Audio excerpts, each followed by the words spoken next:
Halo, selamat datang di Asumsi. Gue selalu suka sama cerita bisnis, apalagi dari awal. Apalagi cerita tentang orang-orang yang memulai bisnisnya. Tapi gue jadi selalu ngerasa ya, gue bisa gak sih sebenarnya melakukan bisnis yang sama gitu. Nah, hari ini gue kedatangan Mbak Tasya Arasya, seorang karyawan BUMN, badan usaha milik Nagita. Aduh, ya terkenal gitu ya Mbak, badan usaha milik Nagita ya, sama alias PNS, pegawai Nagita Slavina. Pilihannya dua itu biasanya. Betul, alias Rans Business Indonesia. Dan jabatannya Managing Director. Tapi beliau ini punya bisnis F&B sendiri, namanya Brule. Nah, gue pengen nanya dari situ dulu deh. Iya, boleh. Waktu gue riset, bisnis Brule ini justru dimulai saat pandemi, saat justru orang-orang mikirin banyak hal gitu ya. Tapi lo justru memulai sebuah bisnis. Apa sih sebenarnya critical thinking lo untuk memulai bisnis tersebut di saat pandemi? Sebenarnya kayaknya memulai bisnis di saat pandemi itu adalah salah satu usaha gue waktu itu, bertahan hidup bersama partner, suami, pokoknya keluarga lah ya waktu itu. Jadi waktu itu sebenarnya kalau Brule itu sendiri, kita tuh sebenarnya memang udah kepengen ngejalanin dari akhir tahun 2019 tadinya. Cuman karena sibuk masing-masing, kebetulan partner di Brule juga waktu itu dia punya pekerjaan, gue juga masih punya pekerjaan. Waktu itu walaupun pekerjaannya serabutan ya, kayak jalan-jalan ngurusin anak. Jadi kayak di saat itu, ya udah deh nanti dulu. Tiba-tiba di 2020 pandemi pas bulan Maret, suami gue tuh kerja di bidang industri perhotelan. Salah satunya dia yang nge-supply lah barang-barang ke hotel. Dan waktu 2020 itu salah satu industri yang kena banget itu di perhotelan. Benar. Jadi klien tuh banyak yang gak bayar akhirnya. Kebetulan saya ibu ya. Punya anak satu waktu itu 2020. Anak pertama? Anak pertama, wow. Umurnya tuh masih 2 tahun. Ya banyak lah ya kebutuhan. Terus udah gitu zaman sekarang kan anak-anak kan udah sekolah gitu ya, gaya-gaya pasti sekolah gitu kan. Jadi ada tuh beli Pampers, kita beli bando ya. Banyak gimmicknya deh tuh ya. Cewek kan. Iya cewek. Jadinya gimana nih, kan gak mungkin dong. Maksudnya ketika pandemi memang pada saat itu kita gak kemana-mana. Cuman biaya itu kan tetap harus keluar. Benar. Akhirnya suami aku sama aku, deh kita coba partneran sama partner aku ini kita jalanin di saat pandemi. Mulailah di situ. Awalnya memang niatannya tuh cuman kayak ya udah. Kebetulan aku memang udah pernah waktu itu punya bisnis sendiri F&B bareng mama. Jadi udah tau lah kayak strategi penjualannya secara online itu seperti apa sistemnya dan segala macam. Jadi cobalah apply dikit-dikit. Ya alhamdulillah hasilnya lumayan lah gitu waktu itu. Nah ini gue sebelum lanjut ke pertanyaan yang serius ya, gue mau nanya sebenarnya sebuah pertanyaan iseng aja gitu. Lu kan mungkin udah ngobrol banyak banget lah soal bisnis dan datang sebagai narasumber dan segala macam gitu. Pertanyaan gue adalah, apa sebenarnya hal yang paling membosankan? Pertanyaan apa yang paling membosankan soal entrepreneurship? Kalau gue sih kenapa membuat bisnis itu? Kalau kita jawab gini ya, BU saing gitu kan gak mungkin dong. Ya kan kayak, ya kita perlu duit aja gitu. Tapi kan maksudnya kayak kenapa bikin bisnis? Itu adalah pertanyaan kalau aku menjawabnya ya karena aku perlu uang. Finding why-nya adalah money gitu ya. Of course. Yang agak ribet how-nya gimana gitu kan. Iya. Benar. Nah tapi sebelum kita lanjut lagi nih, gue tadi sempat sebut Brule gitu ya. Brule itu sebenarnya apa sih?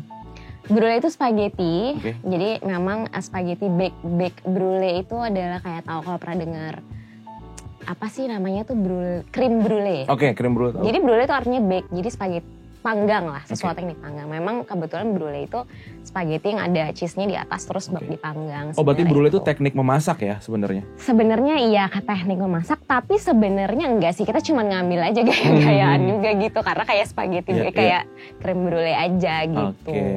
Itu sebenarnya home industry ya, kita waktu itu aku dan partner aku itu adalah satu resep dari rumahan partner aku waktu itu, dan aku kebetulan suka banget. Salah satu alasannya kenapa kira itu dibisnisin karena aku bilang kalau aku minta ke dia bikinin, kalau kita nggak bayar kan nggak enak. Betul. Jadi kayak jualan deh, karena biar kalau mau dibikinin tuh Iya. dia juga ada ininya gitu, kayak apa namanya tuh. Ada Ya udah deh gue income-nya mau deh ya. bikin, kan nggak enak dong kalau kita kasih terus. Kita kira udah dijual, beli kita beli gitu. Awal-awalnya nggak mau. Akhirnya lama-lama aku bilang waktu itu, yuk jualan gue bantuin, Ya. aku bilang gitu. Oke. Jalan deh Sekarang ya. Nah, tapi kan kalau waktu gua riset nih ya, kemarin malam gue liat LinkedIn lo gitu ya. Itu lo dari lulus kuliah tuh 2000 berapa tuh berarti? 2007, 2011, 2012 kali ya? 2012. Betul. Sempat jadi announcer, gue lihat. Kita Terus tuh mencoba mencari jati diri betul. ya, di manakah kita gitu ya. Terus habis itu lo jadi planner, terus juga jadi AE, naik sampai akhirnya memutuskan untuk cabut dari kantor gitu. Iya. Artinya lo memang udah punya basic gitu soal marketing gitu. Nah, itu kan sebenarnya memang hal utama ya yang harus dimilikin oleh seorang entrepreneur gitu.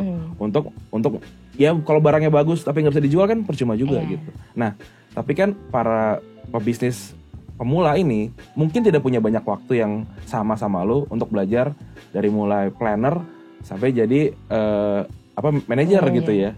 Iya. Kalau lu boleh kasih saran, bisa nggak sih ada nggak caranya untuk emang bisa langsung mulai dengan satu aja skill gitu yang bisa yang dimilikin gitu. Network ya. Bener. Network. Jadi makanya nih nyokap gue nih dulu selalu ngomong gini.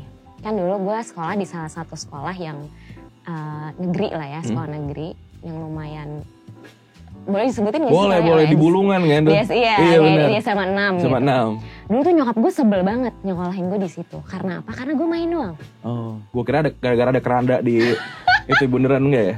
Enggak nih. Karena gue cuma main doang di situ, kan SMA 6 tuh gaul ya katanya gaul, dulu ya bener. dibilangnya. Tapi ternyata itu penting. Oke. Dan akhirnya nyokap gue tuh bilang waktu itu ketika gue sekarang nih punya bisnis, nyokap gue bilang, oh ternyata gaul tuh ada hasilnya ya, kata nyokap gue gitu. Jadi gue kayak, tuh kan mah bener kan kalau gaul ada hasilnya gitu. Ada yang jadi apa, ada yang jadi apa. Jadi ternyata memang itu salah satu kunci. Jadi mungkin kalau dari gue ya emang networking tuh penting banget sih. Ada contoh konkretnya gak sih networking yang membantu lo di bisnis? Ya maksudnya mungkin dulu kan kita sering main ya. Main, aku kebetulan salah satunya Mbak Gigi, terus Caca gitu ya. Maksudnya ada influencer-influencer yang waktu dulu kan kita nggak tahu ya dia bisa jadi influencer. Iya, tapi ternyata karena kita berteman dan sekarang dia kayak gitu ya, salah satu teman kan support ya, mensupport apapun ya. Mereka mensupport aku dalam semua pekerjaan yang dipunya gitu. Oke, I see. Nah, Brule juga gue sempat lihat, gue nggak tahu ini kolaborasi kah sama Nagita atau justru malah diambil alih gitu. Itu kolaborasi. Satu produk yang kita kolaborasi bareng gitu. Oke. Berarti lu Brule dulu atau sebagai managing director di Rans dulu sih? Sebenarnya gue tuh temenan dulu. Awalnya temenan dulu, memang udah coba pegang beberapa bisnis dari Mbak Gigi waktu itu. Abis itu barengan sama Caca juga, adiknya. Terus habis itu Brule jadi dari situ karena kita temenan support terus sampai akhirnya kemarin pas terakhir setelah dia ambil alih sama MTech juga harusnya dan dia mau membesarkan Lini, jadi ya kebetulan aku diajak gabung bareng gitu dan udah kayak keluarga, jadi kayak ya udah deh gitu. Yang diajak yang kenal-kenal berarti gitu ya. Nah, kalau managing director tuh di Rans scope of work-nya apa aja sih? Ngapain aja? Sebenarnya ini lebih ke kayak kita brainstorming bareng lah sama Gigi. Kebetulan aku juga di sini kayak partner lah ya sama dia. Jadi membuat sesuatu brainstorming bareng, tapi dari core yang karena brandnya namanya Nagita Slavina, core-nya tetap dari Mbak Gigi. Kayak misalkan orangnya, personalnya seperti apa ya kita turunin lah tuh ke brandnya. Nah aku yang mendirect itu untuk turun ke customer, menjadi satu produk, menjadi satu komunikasi. Nah itu dengan justru dibantu dengan teman-teman juga gitu. Berarti menerjemahkan visi dari dari Mbak Nagita gitu ya. Betul. Oke. Nah kayak tadi gue bilang, gue kan kepoin LinkedIn lu ya. Ini awalnya kan lu tuh anak agensi banget gitu ya. Agensi banget. Sebelum hati gue agensi. Sebelum entrepreneur tuh lu anaknya agensi banget gitu ya. Nah, gimana ceritanya lu memutuskan untuk gue cabut aja deh dari dunia peragensian ini gitu? Iya, aku cerita dulu ya. Dulu jadi dulu kan zaman dulu tuh 2000 berapa ya, 2009 tuh ya, aku tuh udah internship. Waktu itu masuk makanya jadi planner. Pengen tahu aja gitu, kayak dulu ngeliat tuh kayaknya industri periklanan kok keren. Dan waktu itu zaman itu kayak mama gitu-gitu, udah industri, karena aku suka komunikasi, mama selalu bilang udah industri periklanan aja. Awalnya disuruh jadi host-host gitu. Ternyata nggak bisa, makanya aku cobain jadi radio juga kan. Duh nggak bisa deh kayaknya gitu, kurang oke lah ya. Akhirnya cobain lah di advertising, ternyata pas masuk, seru juga nih. Terus ada beberapa film-film kan zaman dulu. Kalau tahu dulu film dulu namanya Mad Men. Tahu? Tuh jadi salah satu film andalan aku. Akhirnya aku memutuskan kayak oke, masuk agensi. Karena kreatif dan segala macam ya. Itu salah satunya. Akhirnya masuk di situ. Abis itu ternyata suka. Karena pitching ya, maksudnya itu kita cobain research, aku cobain pitching ke klien, kita punya idenya apa, bekerja dengan tim, punya teman banyak gitu, fun lah dulu. Ya udah, abis itu nyobain dari karir planner, abis itu ternyata pas di planner research mulu, ternyata enggak, dia nggak suka planner gitu ya. Jadi mencari loh, kayak ini sambil nyari tahu kan sebenarnya kita sukanya apa sih, passionnya ada di mana gitu. Zaman dulu akhirnya ada dia coba dari AE, junior waktu itu, junior AE. Jadi zamannya masih bawa-bawa ini loh, air minum, print-printan. Iya, print-printan. Itu cuma nge-print aja, tapi kan lama kita ngeliat gitu, ketemu klien takut kan masih gitu ya. Dari situ akhirnya ketemu sama bos-bosnya juga, segala macam diajakin, ayo bareng pitching, present. Nah ternyata seneng gitu. Ya udah akhirnya sama kreatif, zaman dulu kalau account sama kreatif tuh suka kurang cocok ya. Jadi ada di situ aku ada kayak challenge-nya gitu. Gimana cara jadi account yang sama kreatif tuh kita bisa klop gitu. Jadi mencari cara kayak gitu, sampai akhirnya terus deh. Naik jadi senior account manager terakhir. Berhenti karena stage kehidupannya udah berubah, menikah. Pilihan hidup ya? Pilihan hidup itu gak mungkin sih, itu lumayan berarti aku lama ya, dari sampai umur 27 ya berarti itu menikah. Gue bisa bilang di agency itu adalah comfort zone lo?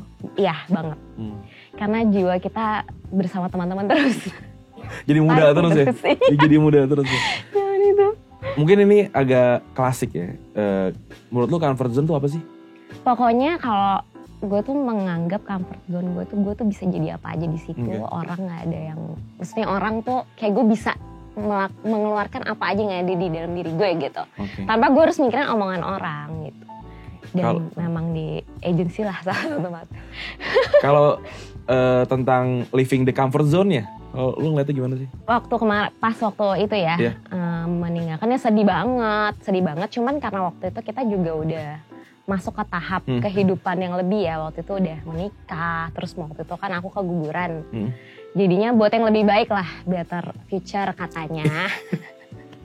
Jadi sedih banget dan memikirkan nih next stage-nya pasti kan kita jadi kayak apa nih yang harus gue lakuin. Waktu itu aku no clue waktu itu ya, cuman ya udahlah percaya aja rezeki datang dari mana aja gitu.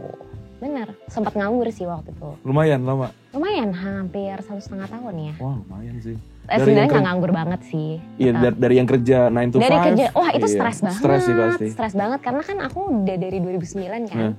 Itu kayak stres banget, jadinya kayak uring-uringan nelfonin suamimu, kok belum pulang? Ganggu kan. Iya. Jadi suami kemarin kayak, udah dia kerja aja. Nah, Brule ini kan lahir di awal pandemi gitu ya. Sebuah situasi yang ngerubah semua pola gitu ya. Betul. Bahkan lo yang dari 2009 sampai 2018, 2017 masih ada di industri itu, pasti juga ngerasa berubah banget nih penyesuaian marketing, penjualan, promosi itu belang banget gitu. Nah, gimana lo dan tim melakukan penyesuaian tersebut gitu? Sedangkan mau seahli apapun di tahun 2020-2021 kemarin tuh nggak ngerti apa-apa sebenarnya jadinya gitu. Iya benar, karena ibaratnya switch-nya tuh dari nol ya. Kita kan kemarin semua tiba-tiba digital semua. Itu benar-benar yang ngelihat aja sih kayak trennya. Kalau kemarin sih simpel, maksudnya nggak simpel sih sebenarnya, karena di digital jadi kita nggak terlalu banyak strategi yang harus kita lakukan gitu. Jadi memang digital banget lah waktu itu juga, kayak misalkan target audience gitu ya. Kalau aku mungkin punya basic marketing, jadi kita spend ini target audience-nya dan segala macam masih sama. Cuma memang banyak campaign yang lebih di apa ya, ibaratnya tuh di push di digital aja gitu. Oke, jadi ngulang lagi tuh market intelligence lagi. Iya, research lagi. lagi. Trennya kira-kira bakal apa? Iya. Yang paling waktu itu yang paling lumayan bikin gambling tuh pas mau buka offline store. Kan kita sempat akhirnya dari digital kita buka waktu itu di salah satu Plaza Senayan ya waktu itu. Itu tuh kita lumayan researchnya pop up. Ngeliat yang mana yang paling tepat lah marketnya. Karena kita kan nggak tahu. Tiba-tiba di tengah-tengah PPKM lagi. Tapi ya memang harus dijalanin gitu. Ya cari cara aja gimana gitu. Ya itu sih yang pasti. Nah kalau di Rans kan lu megang cukup banyak ya. Nah itu gimana sih dinamikanya ngelola beberapa bisnis yang dengan produk dan target marketnya tuh beda-beda gitu. Iya benar. Itu gimana sih Mbak? Kita segmentasi sih sebenarnya, kayak misalkan kayak buat aku pegang salah satu Nagita Slavina gitu ya. Nagita Slavina kan bajunya yang premium gitu. Ya kita udah segmentasi targeting dulu. Terus yang MAC, Rafathar juga. Habis itu aku pegang body care juga, itu juga lumayan agak sedikit di tengah-tengahnya. Jadi memang lebih segmentasiin pasarnya, terus komunikasi strateginya sih lebih dibikin gitu. Jadi biar sesuai lah. Sama jangan lupa aku juga research juga pasti biasa. Boleh gak sih kasih tahu caranya? Gimana sih riset yang bener gitu ya? Ngeliatnya gimana sih Mbak? Kalau riset yang bener nih kalau dari aku ya, kita cari target marketnya siapa, itu yang kita cek. Nah itu gue penasaran sih, karena target market kan itu kadang-kadang kan dalam bayangan kita gitu. Gue pengen ke range umur sekian, terus juga pendapatan sekian gitu. Ternyata di marketnya beda gitu. Itu gimana? Ngakurinnya atau kayak ya udah marketnya begitu kok ya kita change aja sebenarnya. Kalau misalkan dari aku kemarin tuh kita ada sih, aku punya juga salah satu kasus yang seperti itu. Kita pengennya marketnya ternyata kayak gini, pas nyampe keluar beda. Nah itu yang berarti sebenarnya ketika yang beli itu adalah real market yang seharusnya kita pegang gitu ya. Jadi akhirnya kita switch mungkin beberapa komunikasi yang kita ubah. Sampai akhirnya ternyata ya udah kita fokusin aja di market ini. Tapi ketika kita mau memperluas marketnya lagi, ya kita agak sedikit naikin gitu. Misalkan kayak produknya, harganya gitu, lebih ke kayak gitu sih. Justru kita yang malah menyesuaikan ya? Iya, kalau aku sih range-nya akhirnya aku belajar dari situ, cuman dengan komunikasinya aja yang kita bedain gitu. Atau lokasi distribusinya gitu. Nah sekarang kan lu sama DSC nih gue lihat nempel gitu ya. Kayak perangko ya. Iya bener. Lagi ada proyek apa sebenarnya Mbak? Kebetulan aku lagi diajak sama DSC juga bareng-bareng, kita kolaborasi untuk jadi salah satu coach gitu sebutannya ya. Gitu, coach di tahun ini. Aku sebenarnya seneng banget juga, jadi bisa ngelihat kayak banyak ide-ide baru lah. Jadi pencari ide sebenarnya. Lumayan scouting ya? Iya, scouting kayak, soalnya sekarang tetap belajar, kayak menurut aku justru kita harus belajar sama mereka. Never ending learning sih. Karena ya mungkin apalagi lu sekarang lagi lihat banyak ide gitu ya, kayak kok pikiran ya kayak gitu terus. Bener. Iya kan? Itu kayak wow gitu. Bener waktu pas ngobrol-ngobrol gitu kayak oh bikin ini, oh gini, oh, hebat ya gitu. Jadi kita tahu nih kayak oh ini bisa diakuisisi. Oh enggak ya. Tapi ya memang iya gitu bisa juga. Ya mungkin juga. Betul. Karena banyak banget kan. Karena gue juga ngelihat ini DSC kan udah 13 tahun gitu. Iya udah 13 tahun terus kemarin pandemi pun gak berhenti gitu ya. Betul. Ya, konsisten banget artinya juga secara ekosistem pasti udah jadi gitu ya. Udah kuat. Terus banyak banget juga yang submit gitu. Kayak beberapa tahun lalu 18 ribu. 18 ribu ya. Capek sih itu pasti ngecekin sampai jereng gitu. Nggak tidur kayak berhari-hari. Nah kalau gimana sih kalau alur gue pengen ikutan deh gitu, itu gimana sih Mbak? Sebenarnya ini sekarang lagi ada pembukaan pendaftaran juga. Jadi submit aja idenya gitu. Idea as a simple idea tuh juga bisa banget. Berarti bukan proposal bisnis tuh idea juga boleh ya? Boleh. Oke. Pokoknya misalkan aku punya ide bikin beca dari apa gitu misalkan itu nggak apa-apa. Karena ada juga aku ngobrol-ngobrol juga tadi sama teman-teman, ada juga yang memang dari ide kayak gitu aja tuh bisa jadi kok. Nah, ya karena lu coachnya ya, gue pengen nanya. Dan lu juga yang bertanggung jawab nih untuk dapetin orang-orang ini gitu ya. Ide apa sih, ide bisnis apa sih yang lu suka kalau lu pribadi? Kalau aku sukanya kayak yang unik. Oke. Yang unik, terus dia ada impact apa sih kepada idenya ini ada impact apa ke environment sekitar. Oke. Ibaratnya keberkahan apa sih yang dia kasih juga ke yang lain gitu. Jangan cuma ngambil duit ya, Betul. tapi juga nyelesain apa sih sebenarnya masalahnya. Apa masalahnya gitu. Itu. Tapi yang penting sih uniqueness-nya juga. Kalau gue sih tertarik banget loh sama yang aneh-aneh gitu. Kenapa kalau unik tuh adalah sebuah... Karena menurut aku kayak unik tuh bisa jadi satu hal yang dijual justru. Kayak bisa jadi konten, bisa jadi story. Nah itu yang sebenarnya hari gini tuh juga itu tuh penting gitu. Karena jadinya the value ya gitu. Karena si DSC juga kan sebuah reality show ya. Tidak memungkiri kalau sebuah cerita sangat itu menyenangkan untuk dijual gitu. Iya banget. Konten tuh... It's number one. Rans. Keren. Gue gak kebayang sih ide-ide orang dari Rans nih tiap hari loh. Tiap hari ada aja ceritanya, gue juga gak ngerti. Cerita. Nah, kan yang sebenarnya yang pengen didapetin tuh kan soal pelatihannya gitu, dan juga soal hadir di sebuah ekosistem gitu, ada di sebuah ekosistem yang mendukung sama bisnisnya gitu. Nah, berarti kalau setelah lulus gitu ya, gue bilangnya lulus gitu ya, dapat apa aja sih mereka nih? Oke, jadi nanti biasanya masuk ke dalam satu komunitas namanya Diplomat Entrepreneurship Network. Baik lagi tadi aku juga bilang ya, salah satu yang penting tuh sebenarnya network. Network, bener.